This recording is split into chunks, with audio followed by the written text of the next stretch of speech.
If you've been thinking about getting serious with your money, like actually serious, now's the time. The Motley Fool is offering new members 50% off their iconic stock recommendation service, Stock Advisor.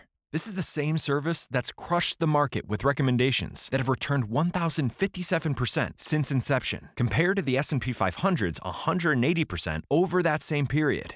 This isn't guesswork. The Motley Fool has a track record of finding companies before they become household names. So if you want to invest smarter and you like saving money while doing it, go to fool.com/listen to claim your 50% off discount off a 1-year term of Stock Advisor. Again, that's fool.com/listen. Returns of 1,057% are from the Motley Fool's product Stock Advisor and measured against S&P 500 returns of 180% as of July 10th, 2025. Past performance is not an indicator of future results. All investing involves a risk of loss. Individual investment results may vary. Looking for a smarter choice for dental implants? Meet the Contact Dental Implant System from Biotech Dental, trusted by clinicians across Europe and now available in the US. With a single prosthetic connection, streamlined surgical kits, and seamless digital workflows, Contact makes every step easier.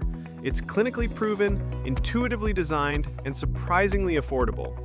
See for yourself why more dentists are switching to Biotech Dental's Contact System. Visit biotechdental.com today to learn more. That's biotechdental.com.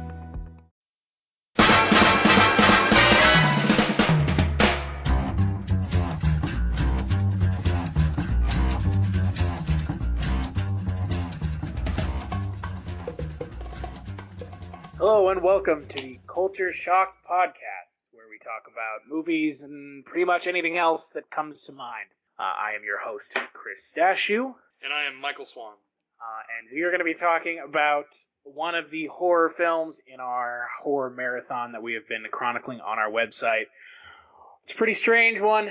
It's one of the kind of more bizarre ones that we've reviewed up until this point. It's kind of up there with Eraserhead in levels of fucking whatness.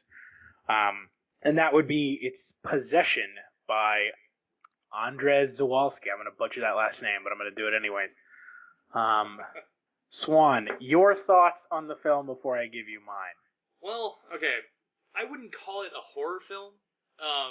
It actually, you know what, it reminded me of, did you ever see Splice? No. I know what it is, though. You know, okay, but you know the movie. Splice is kind of similar to that because there's a creature in Splice that's just some goofy DNA nonsense, but it becomes more than what they can control, and I saw that a lot in the overall plotline of Possession. Possession really wasn't a horror film. It was suspenseful and intriguing, but just overall really fucking weird. Yeah.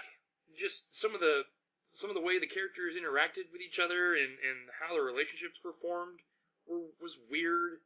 I mean, it doesn't even look like. I mean, it's not a horror film for the first half of the movie.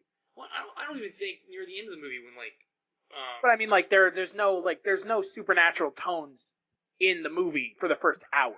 Oh, definitely, because you don't. This movie reminds me of The Room. Have you ever seen The Room? Tommy Wiseau's. Okay, so I haven't. It's one of the worst movies ever made, but it's got an endearing quality because Tommy Wiseau is kind of it's like an alien made a movie about a relationship. This movie for the first hour is like The Room. It's like I don't understand how someone could think that this is the way human beings are portrayed. There's long pauses when they talk and they over exaggerate. Like Sam Neill is over exaggerating a lot of the things he does for no reason. Well, yeah, because the first hour of that movie, because there weren't any supernatural tendencies, it almost seemed like you were kind of waiting for Sam Neill's character to just kind of emotionally break or become there's basically you're waiting to find a moment where it's going to be the devil's going to show up and possess him or some demon's going to show up and take over because he's just a broken character, and it never happens. Yeah. And then the whole basically everything steamrolls and that creature comes into play and things just get really the movie starts weird and there's no resolution to weirdness. There's no normality. It just continuously gets weirder and weirder and weirder. Yeah. Well, I mean, let's start from the beginning of the movie, and we'll just kind of go through and we'll talk about kind of whatever. So, kind of a cold open. in the movie. There's really no kind of backstory that's given with, Sam Neill's character who plays Mark. I guess he's like a spy or something. I mean, like, they don't say, right? Yeah, I don't they don't say. It's and I kind of like that. That quality kind of reminds me of like Pulp Fiction with the briefcase. It's something that's important or relevant to the story, but you don't know what it is, and it just adds that mystery to it. Yeah. No, I agree. I mean, it's one of those things where I was just in a better made movie, maybe it wouldn't bother me as much. But this movie, I mean, in this movie, it's like, the fuck is going on? So he comes back from, I guess, a trip, or a mission, and his wife, played by Isabelle Adjani, is just out of the blue, like, I want a divorce. And I mean, like, as soon as that happens, all of a sudden, Sam Neill, I love Sam Neill. I think he's a fantastic actor. He feels like a fucking robot. It's like, I don't understand. What can I do? Like, I don't understand. He all of a sudden just, like, it's like short bursts of emotion that are just in between, just like super awkward, like really wooden acting. Yeah, I think. And with that too, I mean, this is a younger Sam Neill too. Most people, when they think Sam Neill, they're thinking like Jurassic Park or Hunt for Red October. I mean, Possession was made in 1981. I mean, that puts Sam Neill at being under 40 years old. I think he's probably 30. Yeah, no, he's 34 at the time of this movie. Yeah, this is one of his like, not first movies, but I think this might be, aside from Omen 3, where he plays kind of the adult Damien, I think this might be like one of his first like lead roles. Though I'm not sure he was like the highest billed on this movie. I'm pretty sure Isabelle Adjani is, because she was a pretty well-known actress at the time. Yeah. I mean, in the trailer, it doesn't even talk about Sam Neill. Continuing on, regardless, things after she wants a divorce, things just kind of seem to happen. He tries to patch it up, and then he goes and like lives in an apartment by himself, and all of a sudden he can't like make phone calls. He's like babbling on the phone. Well, and that was a moment too. That was a moment where I was like, oh my god, his character's breaking, and we're gonna see like some like demon possession going on. Because he's like, apparently he like tried to call his mom, and he couldn't like pronounce the word. Yeah.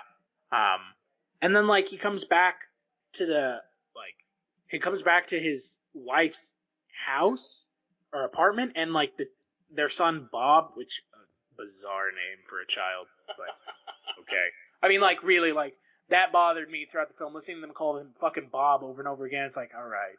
Just kind of adds to this whole Andrzej Zulawski's like inability to write like what actual human beings sound like.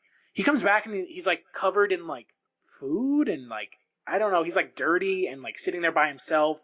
I don't know. I didn't understand that, because this is one of those movies where, like you said, like with Pulp Fiction, like a lot of stuff, like there's some things that are unexplained, but in this movie, like a lot of the stuff that happens isn't explained.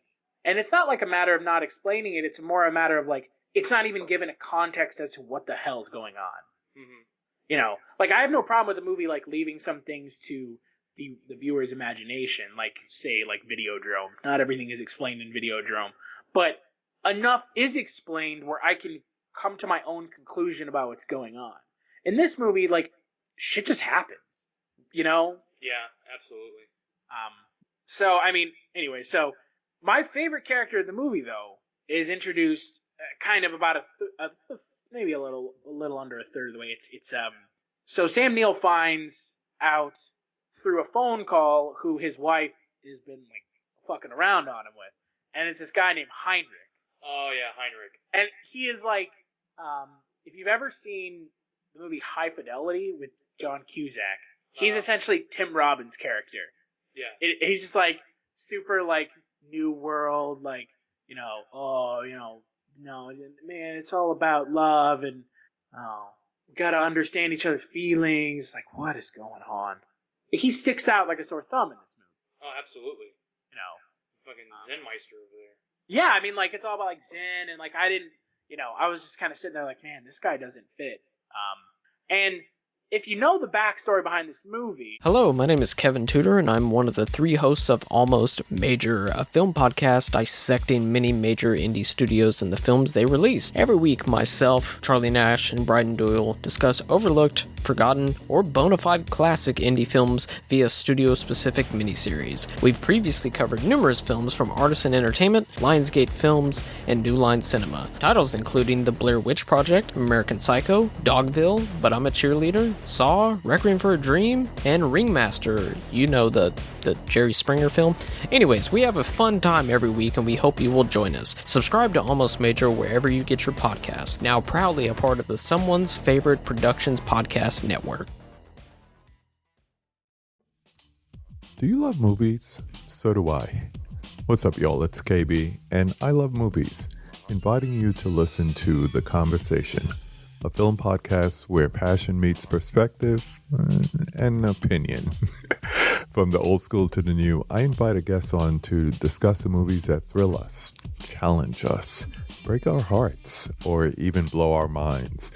There's always new episodes dropping wherever you get your podcasts. So join the conversation. We don't just watch movies. We love talking about them too. The Conversation with KB Loves Movies, a part of Someone's Favorite Productions podcast network. Which is, Zulawski wrote this movie while he was in the middle of a divorce. See, I didn't know that. Yeah, he wrote this movie in the middle of a divorce, a messy divorce. So, not saying that maybe there was someone like this in his life that was fucking around with him on his wife, but I mean, characters like this, I'm sure it probably mirrors real life. I don't know. I would hope not, but so. And then we get to the part where Mark meets Bob's teacher. Oh yeah. Who is played by the same actress. Yes. as his wife. Again, and there's a really weird scene where he's like, "Take off your wig." You remember that, right? Where he's like, "Take off your wig," and he tries to the first time he meets her, he tries to grab the wig off of her head because he thinks it's his wife fucking with him. Oh yeah. And then she's like, "What are you talking about?" And then all of a sudden it's a lot of emotion, and then back down to nothing. She doesn't question why he tried to grab her head or anything. No, not at all. He's just she's like, "Okay, whatever, fine, crazy man." Oh yeah, because I remember him asking. He asked her if she's ever seen his wife. Yeah, and she's like, "I've seen her all the time." Yeah, all the time. Which to me, and you didn't fucking realize that you look the same. You're looking into a mirror. Really, the only differences were hair, overall just hair color, and I think her eyes. Eyes were different. So she just had different contacts in. But yeah, other than that, they were basic. They made no qualms and no effort to make them look different. I think that was probably the point. Yeah, that kind of look basically identical. Yeah, but that factors into the ending of the movie. Yeah. So he meets her teacher, yeah, and then we get to meet Heinrich, and like we said before, he's kind of this new age kind of I don't know, really, he's kind of like you said, he's it's all about Zen and whatnot. And then there's there's some really weird scenes in this movie of Sam Neill's character beating the shit out of Isabelle Adjani's character, hitting her in the face, to the point where she's bleeding out of her mouth and nose. Well, yeah, there was only one real scene of Mark beating Anna. Yeah, but it was that one that directly followed when she slapped him. Yeah, and he starts hitting her in the face and mouth. Well, yeah, and that was kind of weird too, because she slapped him, and it's not like it was that hard. In the script, in the screenplay and story and whatnot, it might seem that was her being trying to fight him or whatever. But they didn't do a good job of acting that scene out. And then Sam Neill goes on in his character to he tells her to do it again, and he's smiling. It almost seems like he's trying to adapt to her sexual perversion. Yeah, that's kind of the whole But then he just beats the shit out of her. No, he's hitting her hard. Oh yeah. In no the close face. fist. It's open palm, back of hand stuff. But they went they were on point with just how much blood they were using. It was pouring. Yeah, and then when they're in the street, like, there's, like, huge globs of, like, blood, like, coming out of her mouth. Oh, yeah. And it's like, Jesus Christ, like, can we tone this down a little bit? Because to me, I mean, it's just going. I mean, there's like, this movie, it's either foot on the pedal on the ground, like pedal to the ground, or completely off. Like, when this movie goes fucking crazy, this movie goes fucking crazy. Which, it comes in the next scene where, I guess the other, there's kind of like a side plot in this, there's like a subplot in this movie of Mark goes and hires a private investigator. Yeah. And he hires the private investigator to keep an eye on his wife because he wants to know where she's going. Mm-hmm. But the thing is, he's already met Heinrich at this point. So he's essentially having the private investigator follow his wife because he thinks that there's another person. He thinks that his wife's fucking around on him with two other people. Well, I mean, she basically admitted to being like a woman of the night, basically, when he's out of town. That happened like right after or right before the like just beatdown scene he gave her. She basically said like whenever he's gone, she's with a new guy like every night. Okay, I didn't remember that, but I mean, it sounds about right, So he goes and hires his private investigator, and the private investigator's like, I'm gonna have an investigator follow her, and so the scene after that is the scene that kind of it didn't upset me. It's the second most upsetting scene in the movie for me, and only because it makes no sense. It's upsetting because it makes no sense. They're having an argument, and she takes an electric knife. Isabelle Adjani's character takes an electric knife and cuts her neck. She's like cutting meat, and then she just picks it up and cuts herself in the fucking neck with it. And no context, no reason. She just picks a knife up, starts like running it against her neck. And I mean, I had no idea why this is happening. Well, I mean, it's hard to follow, but the argument could be made that, you kind of see it throughout the first hour of the movie, and even into the second hour, that Isabelle Adjani's character, Helen, Mark's wife, loves him as, like, her husband. Because you said this earlier that she wanted a divorce. She actually never says that. She never says she wants to leave her husband. She just doesn't want to fuck him, is basically what the point. I thought she said at the beginning she wanted a divorce. No. They were doing, like, this goofy separation thing, but I don't recall... Or, like, divorce specifically saying it? Specifically saying divorce, I don't think happened. I think she basically just wanted some kind of, like, status quo thing where she can basically come be able to see her son and see him and have him pay for the apartment and take care of Bob, and then she can go basically bone whoever she wants. Okay. But she still, like, on some level loves/values him as a husband, and she was basically just like, well, I'm really hurting him, I'm going to kill myself, and she didn't really put forth much effort in it. It was just kind of like, it was almost like a demonstration of how she doesn't feel, and then Sam Neill's character flipped it too. Like, after he bandaged her neck, he took the same knife and started putting all those cuts in his arm. Oh, I know. That whole exchange is just completely bizarre. Yeah, no, I mean, she cuts her neck, and then he bandages it, and then he starts cutting his own arm, and she comes in and sees that he's cut his arm, and she's like, it didn't hurt, did it? And he's like, no. I mean, I guess she's a sadomasochist? I mean, that's gotta be the only explanation, right? It's gotta be. That's the only explanation in my mind, is that she's a sadomasochist. Yeah, still weird as fuck, though. I mean, that's kind of my thing is, like I said, a lot of the things aren't explained, and then there's given no context as to why they're doing it. Yeah. Yeah. So while this is going on, she leaves after he bandages her neck up after she cut herself. For fuck knows what reason. And she leaves. And at this point in the movie, Mark, Sam Neill, doesn't know where she's going. He's assuming she's going to see Heinrich, but he hired a private investigator to follow her anyways. Yeah. So this is about an hour into the movie. This is an hour into the movie.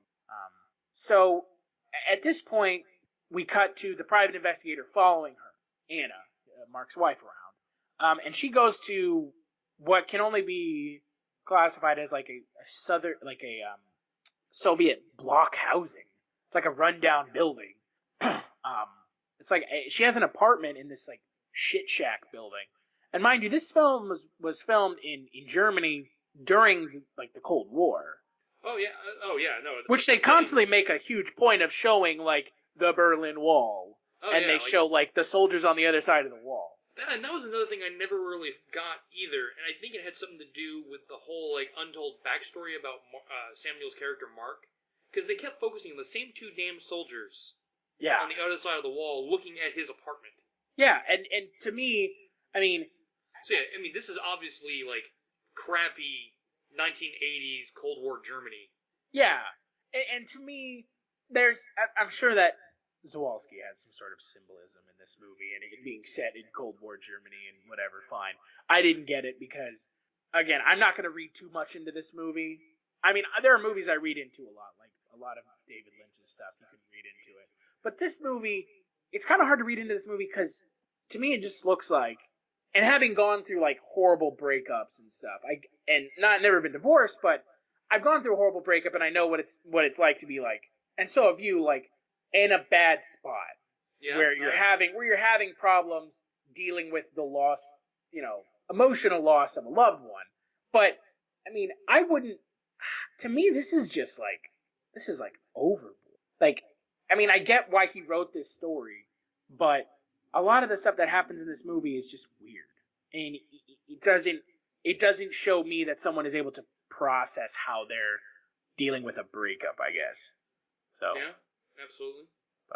But anyways, so my tangent aside, so this is the part of the movie where the movie takes like a left-hand turn, real hard. Like 3 left turns, a flat tire, and then like picking up a hooker and blow, kind of weird. And then like plunge off.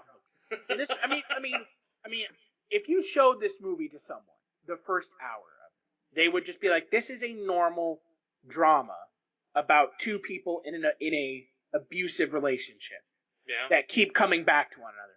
When the private investigator, he shows up at Anna's apartment, before that he tells Mark where this apartment is. So that kind of gives the later half of the movie that kind of sets up the later half of the movie. Yeah. So he shows up and he poses as like, I think like a inspector, and he's like, "Oh, this glass fell onto the floor or the street below, and I need to check your house to make sure that all the glass is safe." And as he's walking through this like squalid apartment, he sees what can only be described as like a squid. Is it like a squid monster? I mean, it's very Lovecraftian inspired. It doesn't even have like a name. In any summary you'll read, it's called The Creature, and even in the credits, the pre-movie credits that they do, where they like do all that nonsense. Special effects for The Creature done by so and so. I forget who it was, but I mean, it literally just looks like a torso with no arms or legs and not really much of a head, more like just a really like foot-long neck. It's like a tentacle. Like squid arms. Yeah, it's essentially like a tentacle. It's like 3 tentacles, like a tentacle for a body, and then 2 tentacle arms. That's it. Basically. And now that I'm actually like, because I'm at the IMDb page for the movie. If you look at the cover, it's basically it's like her like back with like squids or like tentacles for hair. I mean, it's a weird fucking monster creature thing. And it's also sitting in like a puddle of its own filth. Yeah. Yeah. I mean, I can't even like imagine watching like, I don't know, Star Wars, and halfway through the movie, like when they leave the planet, all of a sudden it's like a pirate movie, or it's like completely the tone shifts, like complete 180. Like I can't even think of another movie. I mean, I'm sure I could if I sat down and thought long enough. Well, I mean, I can't think of another movie that does like a complete 180. I mean, this movie does a 180. Yeah. I I mean, I mentioned Splice earlier, and I mean that's another connection I see with that movie. Basically, if you took possession, took out all like the abusive relationship stuff, you'd basically have Splice. Well, you need to insert like doctors trying to like better society, but yeah, you basically get this. You basically get Splice, which came out in like 2011, might have been 12. Yeah. But so we have this like tentacle monster creature thing, who apparently, to I guess like move ahead in the story that we're talking about. I mean, there gets a point after the private investigator sees it, she kills him. Yeah, she kills him with a fucking bottle. Out of nowhere. Well, yeah, she she's trying to offer him wine or whatever. He's like, oh no. She drops the glass as he's trying to go to the bathroom, go look at the bathroom or whatever, and she like takes the broken glass bottle, nicks his cheek, and like stabs him in the throat with it. Like, that's the one thing I'll give as far as like, I guess production or like how the acting is. I mean, I'm not gonna lie, death in the movies was pretty well done, I think, for the most part. For being an 80s film and a foreign film, I wasn't underwhelmed at all. I thought it was pretty decent. But so the inspector gets killed, and I'm assuming that she's using like parts from these bodies she's killing to feed this monster thing.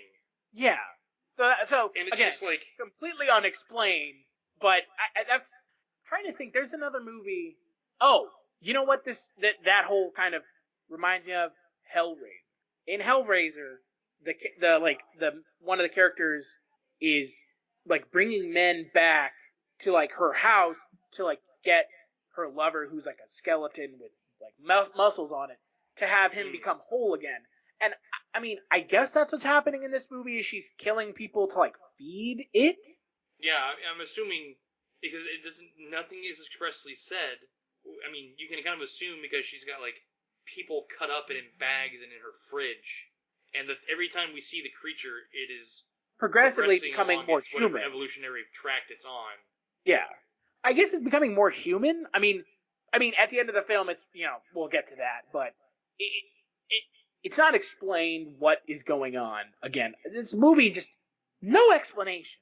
It's thinking about it now, it's kind of disappointing because I feel like the ideas are there, the actors, both very talented actors, but if you're not going to explain anything, it's going to let me down. That can be boiled down to like just bad storytelling, bad script writing. You let the screenwriter's the director. There you go.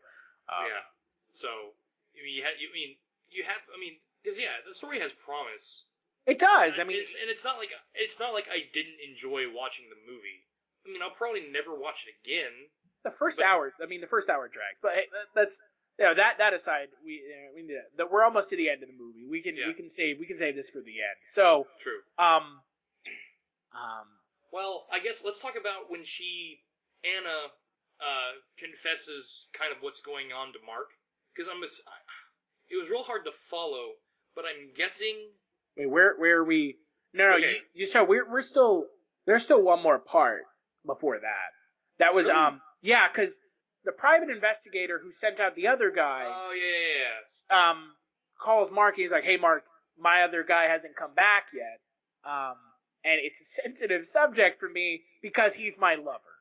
Again, they never say that. No, it says he's like, we live together. Yeah, I'm like, all right.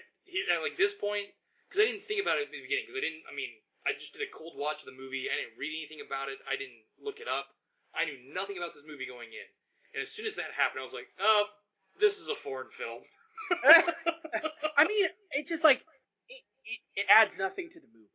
You didn't have it totally doesn't. I'm not railing against it. I don't really care.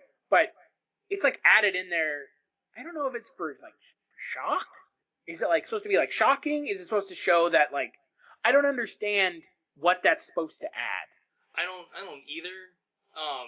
Because they didn't even like admit that we're like in a relationship, we're lovers. They just say that we live together. We live together is literally all he said.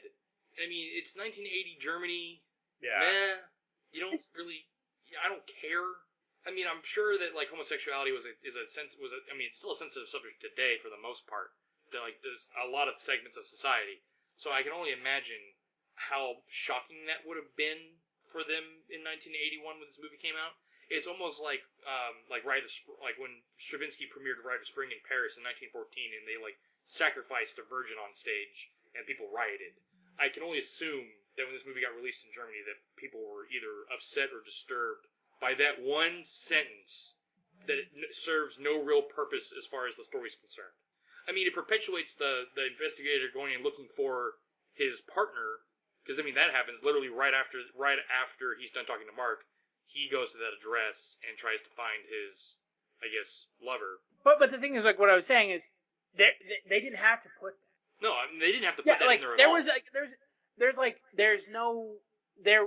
You didn't have to put that as the reason he went to go see him. He could have exactly. Yeah. But I mean, a simple, I'm going to go look for one of my employees makes perfect sense.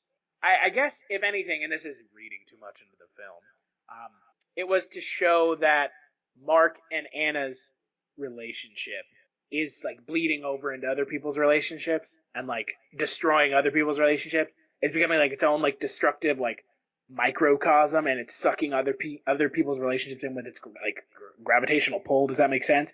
Because like a lot of people in this film, their like lives are ruined by these two.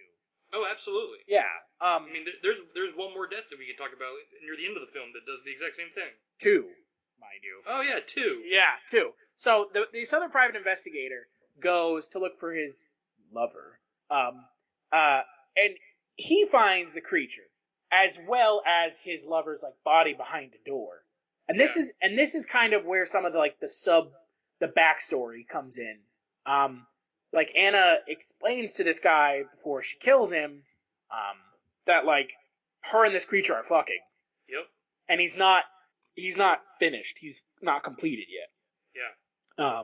So she kills him, and then this is what you were talking about. Yeah. So she kills the second private investigator, and she ends up going back to Mark's apartment and kind of just confesses what's going on about like there's a thing and it's alive and she's feeding it and like healing it, and she reveals that it's from a miscarriage she had. And I'm assuming directly after this follows a scene where she's like in a subway tunnel, like in an underground walkway. Well, I figured that she was explaining this, where there's like a flashback, right? Yeah, I'm assuming that was a flashback. It wasn't all that well. The scene transition wasn't all that well done, so it almost made it seem like she had left the apartment and just was in that situation. But I'm assuming it was a flashback. But yeah, me too. You're right. Now that I've seen the whole film, now that I've seen it all start to finish, I'm assuming that's a flashback, because they do this. I mean, the effects that went into this scene, I thought were pretty decent and gruesome enough, where she's basically like, I don't know, some untold force is just fucking with her, and she's like writhing in pain and screaming and whatnot, and she's just rolling around in dirty water and mud and filth, and then flailing she starts herself against the wall. Yeah, and then she like just like squats and starts oozing red blood and white foam bodily fluid from like all of her body. Like it comes out of her hair, down her dress, and out from beneath her dress. Yeah, it's like coming out of her ears. Yeah, it's just coming out of her ears and mouth, and then like from between her legs. Yeah, it's basically like if I don't know. I mean, it's pretty gross, but a well done effect. And I think it got the point across that there's something not right about whatever just went down, because I'm assuming that's when this miscarriage thing came to be. Well, no, what I thought it was is that thing, that monster that she's fucking impregnated her. No, I don't think so. I don't think it impregnated her. Yeah, that's what it is. It's like it impregnated her. Then why is that a flashback? Because what I got out of it was that like Mark and Anna were fucking. She got pregnant from him, and then somehow, one way or another, something went wrong, and she gave a miscarriage. But she got some mass, and that's what this monster thing came from. Because as the thing transitioned, I guess at this point we can kind of like I don't want to skip to the end of the film, but the only explanation I see for the end of the film is what happens here in this flashback scene. You know what I'm talking about? So, like, we had the flashback scene with the fucking gruesome, gory miscarriage, blood, and foamy white bodily fluid nonsense. And then it continues. Mark is a jackass and sends Heinrich to his death, basically. Then kills him because Heinrich sees the fucking beast thing. And at this point, now it's got like a goofy-ass head with a mouth and no eyes and fucked up tentacle arms that are way more pronounced now. And she stabs him. He escapes and calls Mark. Mark goes to the bar, kills him, and leaves him in a puddle of his own blood with his head in the toilet seat. You're rushing through this, man. Yeah, but because all this stuff at this point is just an acceleration to the end of the last 10 minutes of the film. Yeah. So Mark gets in the fucking building. Yeah. And fucking sees everything, blows everything up, kills Heinrich, blah blah blah blah blah. Well, for whatever reason, somehow he's just accepted this thing, I guess, or what's going on. Like, he's not really asking any questions or trying to find out what's going on.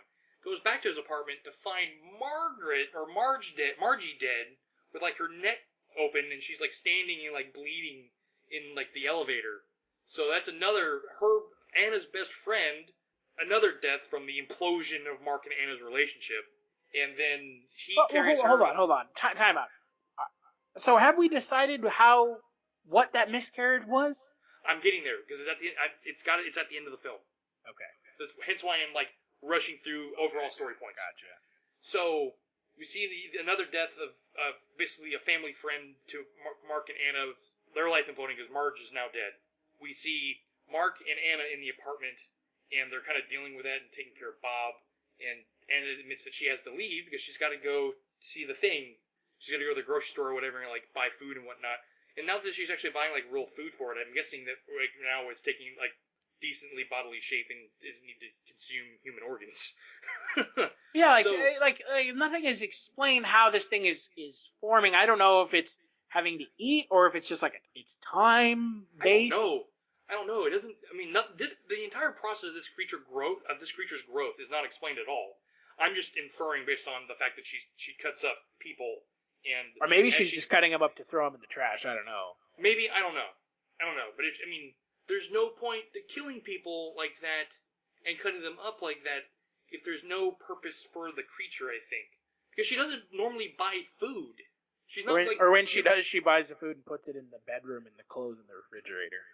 Oh, yeah. I don't know if you remember that. That weird shit aside.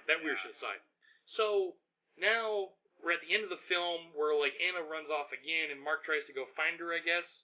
But he runs into, like, his old employers. Yeah, and they're like, hey, we want you to work for us. Yeah, again, he tells them to, like, fuck off. Well, then, there's that, he finds out, like, where he, like, finds her, gets in the building and sees it fucking her.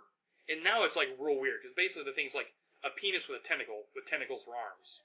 Yeah, basically what it is. Yeah, but no, if you look at it though, in that scene, it almost looks like a man with tentacles coming out. Well, yeah. If you like look at it, it's like it's a man, clearly a man on top of her, but then there's tentacles like coming out of like the pelvis. Yeah. And like kind of grabbing her. Oh yeah, like it's like her body is entwined in all these goofy ass, creepy ass tentacles. Yeah. And he escapes unscathed. No one kills him. Neither the beast creature thing or her stops him, so he leaves. Well, it's because he's like covering for her at this point. Yeah. Like I don't understand why. That was kind of another thing that didn't make any sense to me is why is Sam Neill's character covering for her? No idea. I guess because he loves her. He loves her so much that he's gonna cover for her killing people and having sex with this monster. You don't see he covering for her all the time throughout the movie. But you see things like when he tells her to get the fuck out, or it'd be better if she would just leave and leave him and Bob alone. Literally, no sooner than he says it, a minute later, he chases after her, telling her how much he needs her. Basically, it's a classic, unstable, broken relationship that is just constant, like, emotional and physical abuse. Like, it's just nonsense that this thing exists. Yeah. So he leaves and starts covering for her and the thing, and through some course of events, he ends up back at the same house thing where he found her in it, and the cops are there. and he like commandeers a cab and like has the cab driver at gunpoint run into the cop car, and through the course of events gets shot a bunch of times. He shoots a cop and escapes. He didn't shoot a cop. He shoots he shoots one of his like business associate guys. Oh, I guess a business associate. I guess he didn't actually shoot a cop.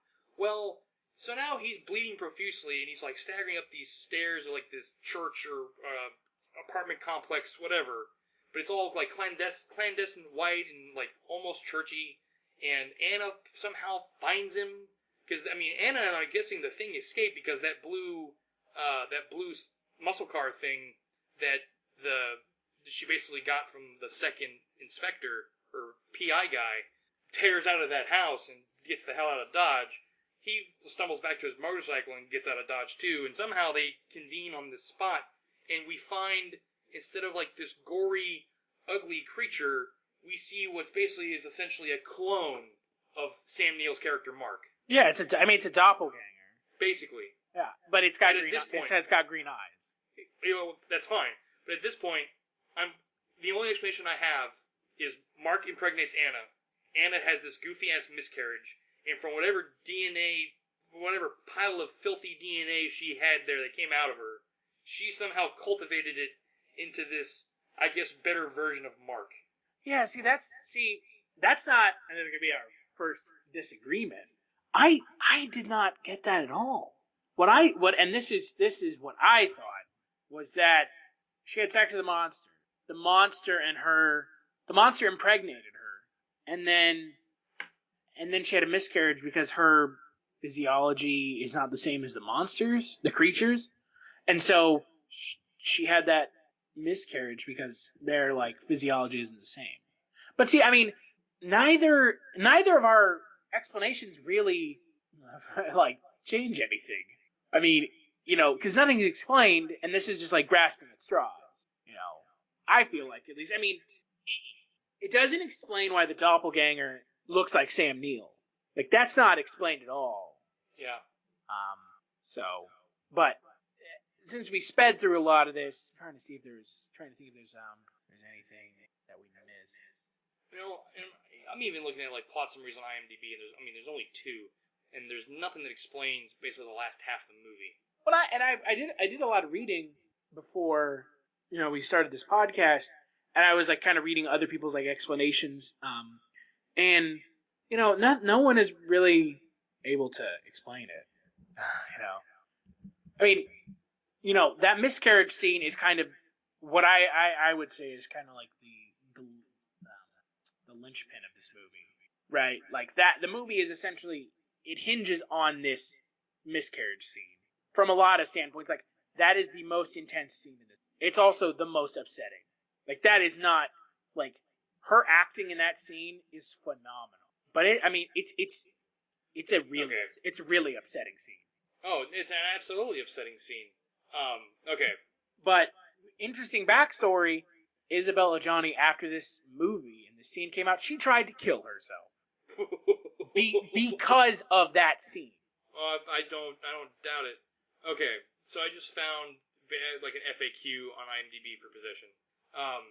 Okay, the movie is an allegory for divorce. The monster is actually the product of Adjani's internal guilt, shame, and deep sexual desires that have been physically manifested into the external reality.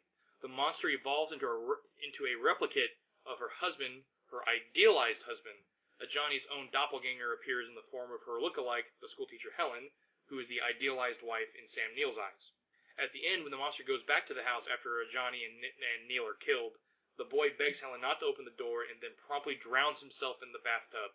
The idealized husband and wife are reuniting, but the boy senses that it is a doomed marriage as he already knows the troubles of his family life. That is the symbolic meaning behind the whole world ending at the film's end. They are a dysfunctional family unit destined to end destructively. Nothing in this film is literal. It's all allegory. And apparently, it's basically based on Zulawski's own ruined marriage. Yeah. But I guess if you look at it that way, besides, try to ignore all the weird ass shit that you see in the film. I've never been, I'm not married or haven't been divorced, but my parents divorced, and I was old enough and cognizant enough to like see some of these things and see people do horrible, horrible things to each other because of the feelings of hatred or regret or sadness that they felt about the situation that they found themselves in. And I mean, I guess like if you look at it from that perspective and not try and like read into the film a lot and just take it at face value, I mean, I guess this is a great movie that symbolizes that kind of struggle.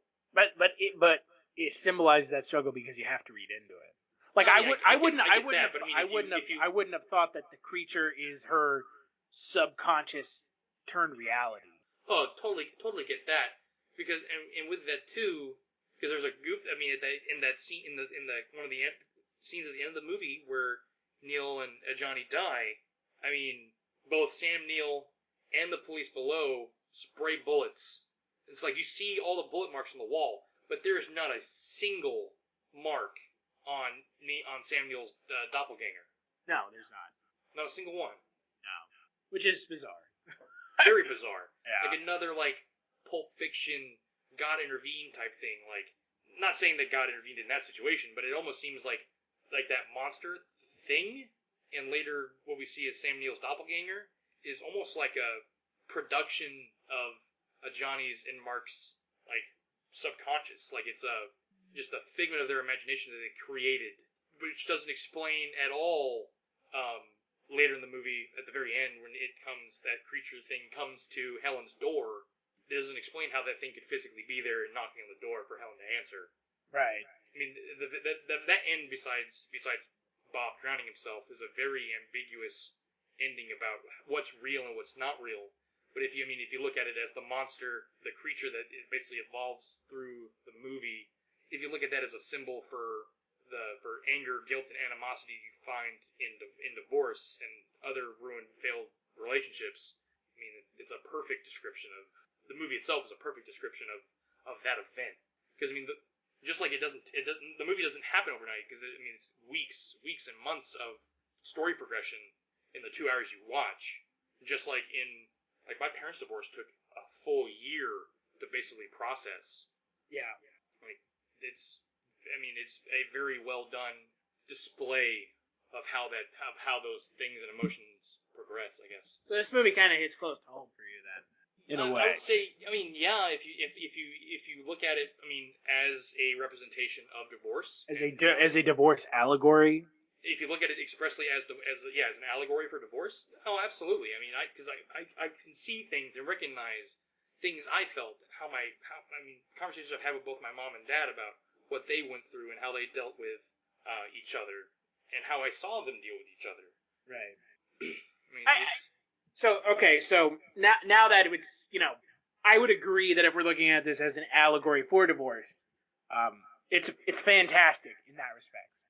But if we are looking at this film as a strictly horror film, it's not horror at all. No, well that's the thing. I mean, Absolutely not. I mean, it's billed as a horror film. I mean, if you look anywhere, it's considered a horror film. It's on lists of horror films, like top 100 horror films. It's on there. Well, that's bullshit because there's nothing. But it's not a horror. I mean, it's what happens is horrifying, but I don't think it is horror. Oh, absolutely not. Because I mean, yes, there's like grotesque things in it. Like I mean, they did a fantastic job with the effects on the creature. But I mean, they weren't horrifying. I was able to sleep after seeing the monster. There's nothing to me that says horror film about it. I wouldn't even call it really a thriller. Like there's suspenseful parts of the film where you're like, well, I'm not sure what's gonna happen here, but there's nothing that really rings home as horror. And that's another parody was Splice. I mean, I've done like 2 or 3 analogies in comparing Splice to Possession. Splice was billed as like a sci-fi psycho thriller type thing, and it's like not any of that. It was like a like home family film tossed in with like a dash of pornography with like maybe a sprinkling of suspense thriller. And Possession is almost the same way because I mean, I'm not gonna lie, Isabelle Adjani's tits look awesome, and we saw plenty of them. Yeah, that's for sure. So I mean, this is almost like, I'm not going to call it a family film because it's about divorce and broken relationships, but, I mean, combination of like maybe psycho thriller with a dash of porn and mystery. Well, I mean, like, I think this movie really is hurt by classification. 'Cause, I mean, looking at the poster, it looks like a horror film. Oh, absolutely. The poster sets it up as a horror film. I'm not sure the synopsis sets it up as a horror film. But, I mean, I just feel like this movie doesn't. This movie has a crisis of identity. I think this would be a much better movie overall if it just cut out the monster completely.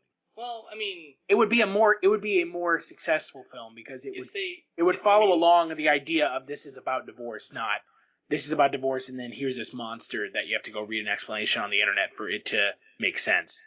I think if they took more care about how they introduced and took time to actually explain the monster, or even they could have done different scene choices and different verbiage choices. Like, basically the whole problem of the film boils down to bad screenwriting. So I guess shame on you, Andres.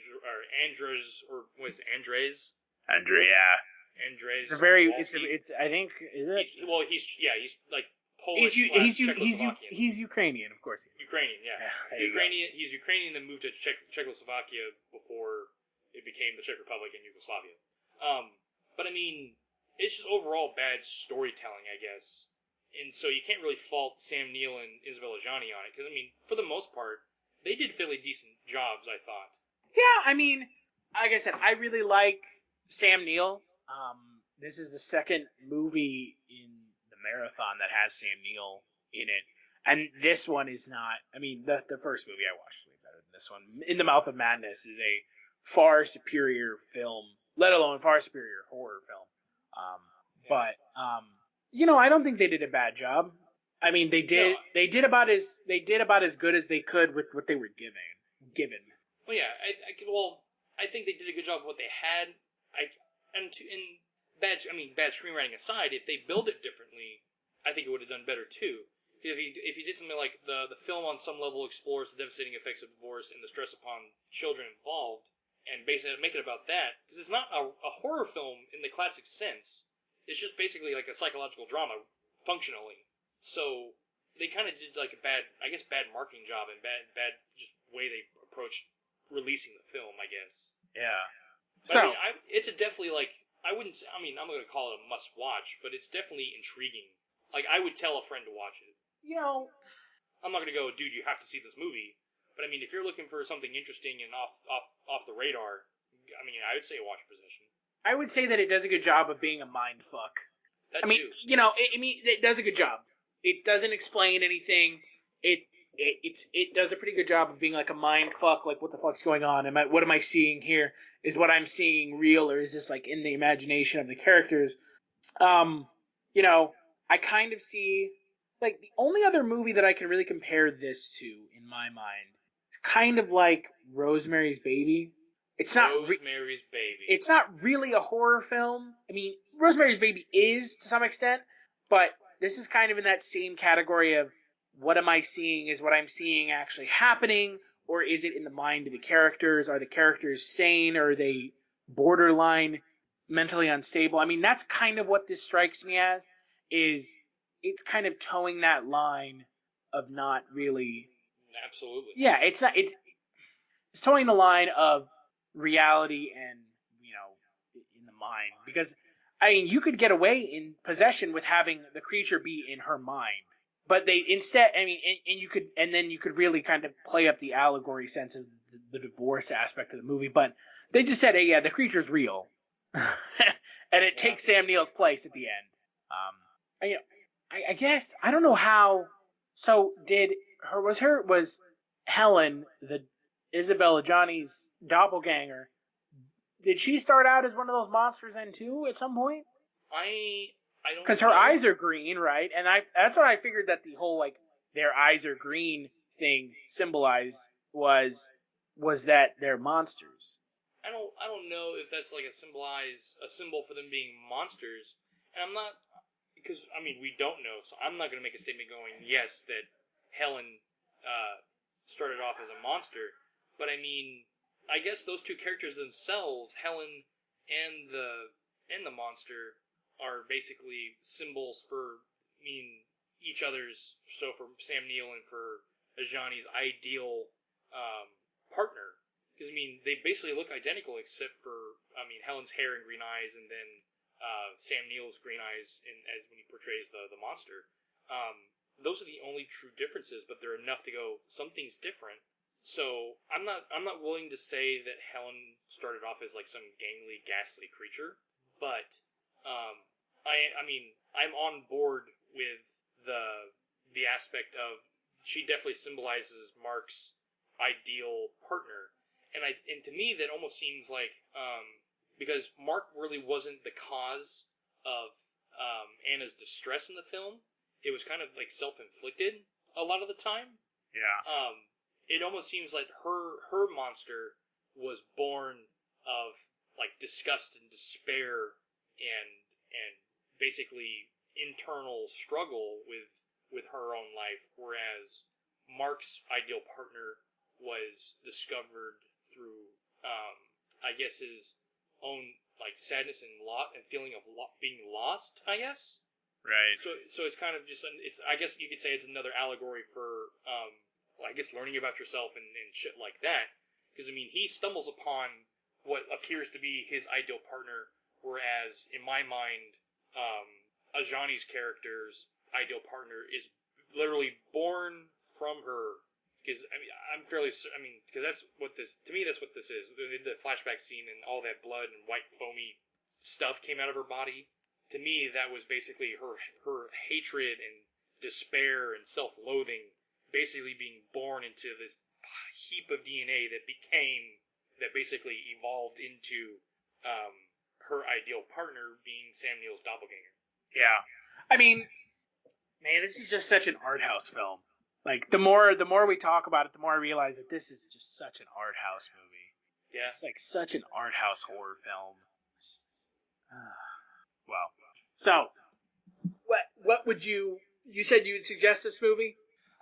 I would. It's not going to be like if I'm texting a buddy or just talking to a friend, having coffee or whatever, and they go, "Hey, you got a movie I should watch?" I'm like, well, if you got nothing to do and you want something really interesting that's going to fuck with your head, go ahead and see if you can't find Possession. Give it a watch. I'm not going to go, dude, you have to see this movie because it's the best thing known to man. Because it's not. No one can ever say Zulawski's Possession is the best movie of all time. It's not a must see at all. But if you have 2 hours that you want to have your mind fucked with, watch Possession. To me, and this is kind of my feelings, if I wanted to watch a movie like this, I'd go watch like a Cronenberg movie or a David Lynch movie. Because that's all this is. This is just like, this movie to me is just kind of like Cronenberg and David Lynch light. Like, it has the body horror, and it has kind of the surrealism that is classic David Lynch, but it takes too long to get going. With me, it totally does. With kind of, in my opinion, it's either start at the beginning and go full fucking throttle, and you start from the beginning with surrealism, like Eraserhead, which the movie starts with surrealism, ends with surrealism. The movie is surreal throughout, or you do like Videodrome, which takes about 20 minutes to get going. This movie drags. This movie drags for the first hour. And then in the second hour of the movie, all of a sudden, it just like starts throwing surrealism. Like, there's a scene where she's like standing and like talking to a cross. Do you remember that? Where she's like whimpering at a cross? He's like, yeah, absolutely. I don't just, to me, this movie is, if someone wanted to watch a movie like this, I would point him in the direction of David Lynch or David Cronenberg. That, or like, I would have rather seen like Pascal Lejar's Martyrs from 2008. Did you ever see that? I think that's on my list. Oh, dude, that's like a total mind fuck. And the story is a little bit better, and the filmmaking itself is better. It's the French movie, right? Yeah, it's a French film. Yeah. It's definitely not an allegory of any kind. it's strictly just psychodrama horror that doesn't get explained till like the very last scene of the movie. Like I watched it, a couple friends and I every 2 months or so will go buy like 2 30-packs, a bunch of booze, and then pick 5 horror films and just do nothing but drink and watch horror films for like an entire night. And one of the times we did that, Martyrs was like the 3rd film we watched, and it was like 3 in the morning. I'm fucking plastered, and I'm watching this movie, and it started slow, but it started really fast, slowed down in the middle as story developed, and then the last 5 minutes, I could not shut my eyes, and when the movie ended, I literally just turned to my buddy Shaka and was like, "What the fuck did I just watch?" I mean, whereas I kind of didn't really have that with Possession. There was like, I literally got done, or like even last night when I was like, and I was 20 minutes away from the ending, and I was texting you, I was like, dude, this is a fucking weird movie. There's no like horrendous shock value except for like that last scene with Bob drowning himself and the realization that like, well, this relationship failed horribly and everyone's dead. I mean, like every character that's introduced in the movie for the most part dies. Except for like some of the guys that Sam Neill's working with. Yeah, except them. Everyone dies. Everyone dies. Yeah. Everyone dies, and you get done watching, and you're like, what did I just watch? It's pretty bleak. It's a pretty bleak movie. Well, yeah, but I mean, any allegory for divorce would actually end up probably being a bleak movie if it was done right. Yeah. I just still can't get over that last scene where the little kid like jumps into the bathtub. Like that's. Jeez, that's dark. And like, because I've thought about stuff like that too. Like, I've read about people drowning themselves, committing suicide that way. I don't think I could. Hey, you have to force yourself to stay underwater. Yeah, like at some point there's got to be some kind of like fight or flight mentality or self-preservation thing that kicks in, where like your body won't let you do it. You mean you didn't like when it's not like pulling a trigger or hanging yourself or jumping off a building. I mean, you are physically holding yourself in there. Yeah. For basically a first grader or a second grader to do that. Yeah. Is beyond fucked up. Yeah. Well, I mean, that whole last scene of the movie is just really like, and it shows like Sam Neill kind of silhouetted in the door, and he's kind of like writhing around. Like that's the only thing he kind of mirrors the creature's movements before. He's like writhing up against the wall, like the window. Yeah. I guess, I mean, that could be explained as just another symbol for the fact that it's a creature born of hatred, disgust, and angst. Yeah, I just, I normally like movies like this, but this movie for some reason I would be okay if I never had to watch it again. I mean, I'm never gonna watch it again. I mean, but if someone was like, hey, can you suggest a good kind of like body horror surrealism movie like this, I would not suggest this anymore.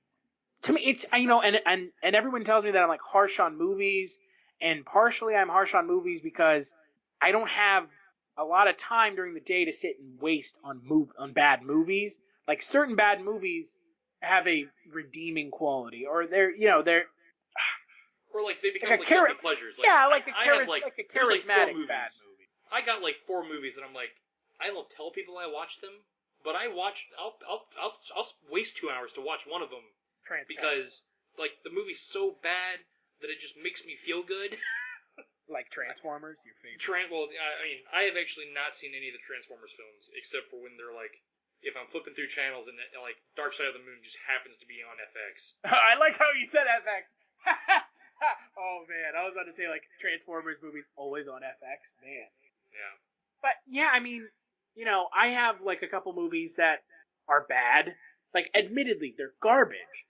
But there's something not redeeming, but they're kind of charmingly bad movies, like The Room or Troll 2, or I mean I have some movies out there that I don't that aren't good movies, but I enjoy watching them. But this movie to me is just a bad movie, and I love Sam Neill, and I think Sam Neill is a fantastic actor. But even me liking Sam Neill isn't going to save this movie. Absolutely.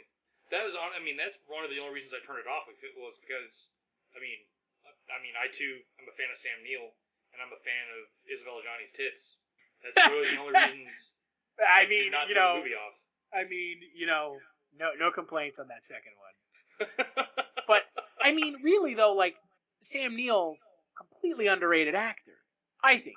Like he was in Jurassic. You're absolutely right. I mean, Jurassic Park. That's it for most people. Well, yeah, most people. I mean, I've actually been trying to talk to a couple of people about him today, and like, oh, she's gonna get mad at me. I was talking to my girlfriend about the movie earlier today, and I was talking about how I was a real fan of Sam Neill, and she was like, "Oh, Sam Neill, I love Waterworld." Waterworld. Like, well, first off, time out. I fucking love Waterworld. That's a movie that's like that's a bad movie. Oh man.